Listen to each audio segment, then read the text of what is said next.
Коллеги, пожалуйста, у вас возможность есть задать вопросы. Я постараюсь более перевести, может, в практическую плоскость и в сегодняшние дни, для нас, насколько это может быть уместно. Вот Грузия выдвинула такую стратегию по реинтеграции Абхазии и Южной Осетии. Опять-таки разговор идет о связке.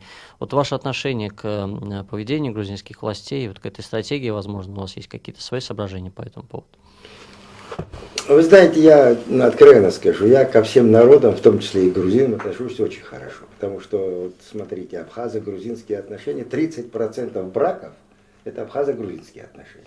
Вот у меня там братья, сестры, и родственников, очень много грузин. Поэтому отторжения, аллергии на грузин нет. Но на политику, которую они проводят, имеется.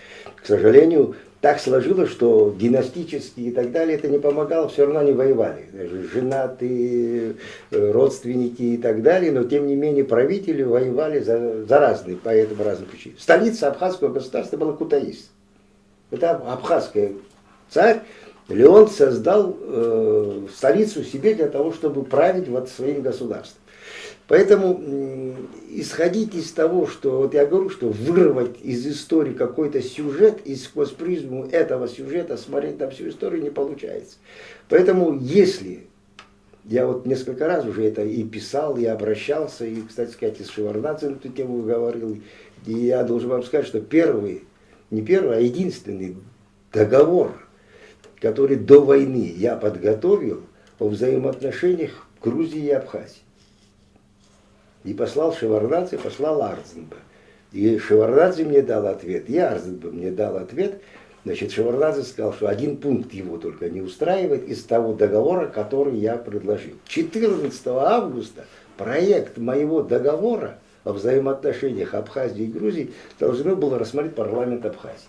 Вот в этот день, в 14 именно они ввели 97 бронетранспортеров техники и плюс огромное количество вот живой техники для того, чтобы быстро закончить. В Дагомысе, когда Шеварднадзе с Ельциным разговаривал, он сказал, мне нужно 4 дня для того, чтобы решить проблему Абхазии.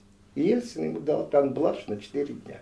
Ну а потом, что произошло, вы это все прекрасно знаете. Поэтому, если сейчас у грузин, правителя, я имею в виду, режим, значит, политически хватит разума признать Абхазию как суверенное государство и на равноправной основе будут строить как два субъекта международного права взаимоотношений, я думаю, что это самая приемлемая часть и для Абхазии, и, может быть, для самой Грузии, для спасения ее собственной государственности. Поэтому сейчас сказать, что Россия оккупировала эти земли, во-первых, не оккупировала.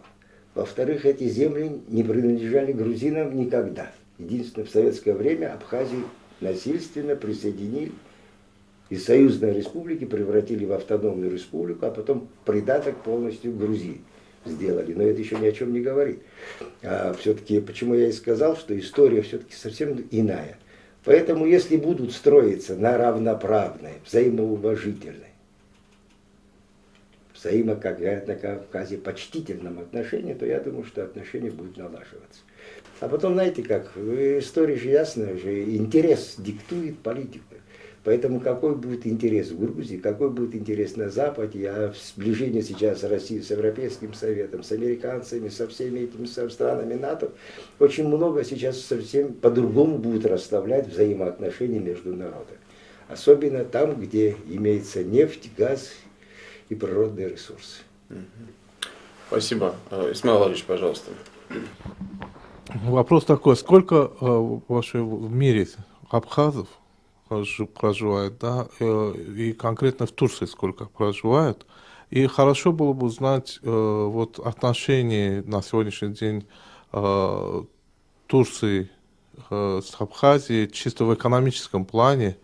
И, естественно, здесь, наверное, существует определенный интерес и абхазской диаспоры в Турции, может быть, в инвестициях в Абхазии. Вот насколько это реально? Это первый вопрос. Второй вопрос.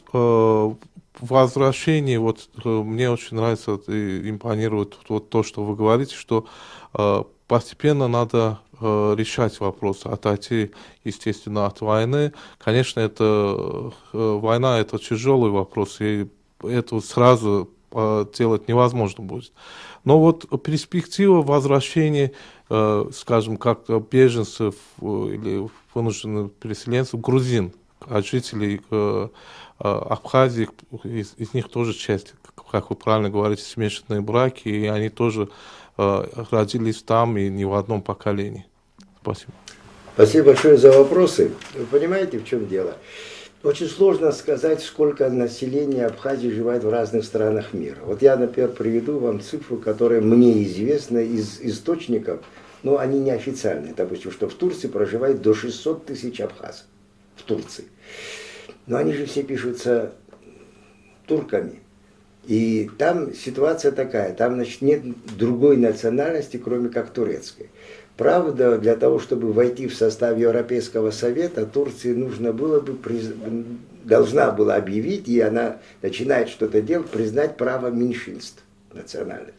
Поэтому вот здесь очень сложно сказать. Но учитывая, что свое происхождение многие абхазы в Турции проживающие помнят, то они, естественно, знают абхазский язык много. Иногда мы учителей посылаем для того, чтобы детей туда привозим в Абхазию, чтобы они изучали.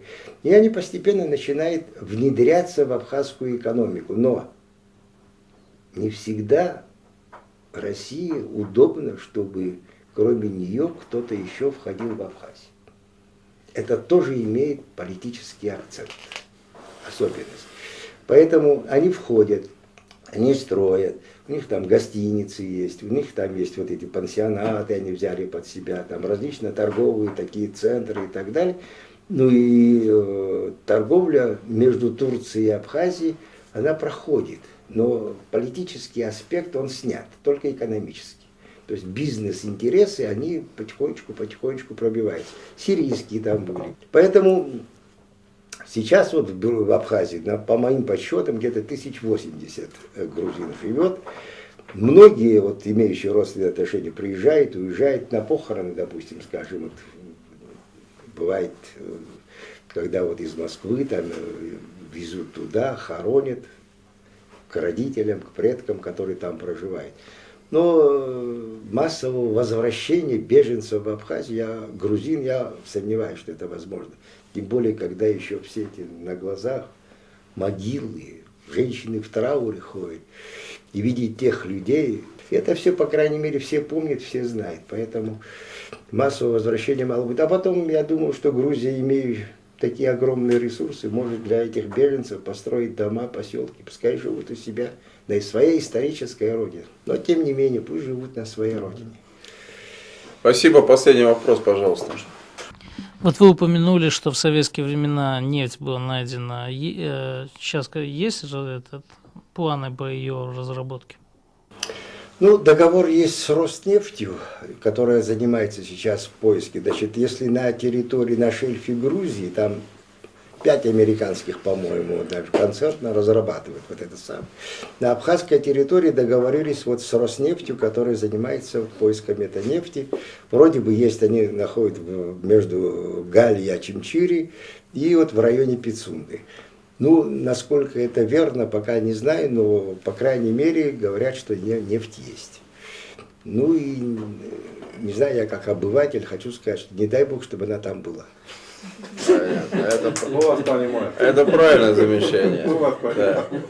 Тарас Миронович, спасибо огромное. Кстати, вот по ходу нашей встречи мне пришла в голову интересная мысль, что самого успешного министра финансов России в 19 веке фамилия у него была Абаза. Да, тоже, да, я знаю. Так Виктор что, Абаза, да. Да, так что Виктор и с точки зрения становления российских финансовых институтов, Абхазия тоже оставили очень весомый след в его лице.